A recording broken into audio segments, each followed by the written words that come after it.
રાજકોટના સાપર વેરાવળમાં મધરાત્રે કરોડોનો ખેલ ખેલાયો છે।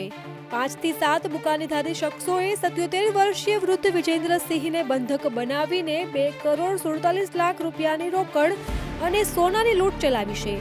રાત્રિના અંધારામાં દરવાજો તોડી અંદર ઘૂસેલા લૂંટારુઓએ વૃદ્ધને ધક્કો મારી મોઢામાં ડૂચો દઈ તિજોરી સાફ કરવા ઉપરાંત ઘરમાંથી એક રાઇફલ અને મોબાઈલ પણ લૂંટી લીધા હતા। પેટ્રોલ પંપ, ખેતી અને પ્રોપર્ટીના બિઝનેસ સાથે જોડાયેલ આ જાણીતા પરિવારને ટાર્ગેટ કરનાર ગેંગ પાસે ચોક્કસ આંતરિક બાતમી હોવાની આશંકા સેવાઈ રહી છે।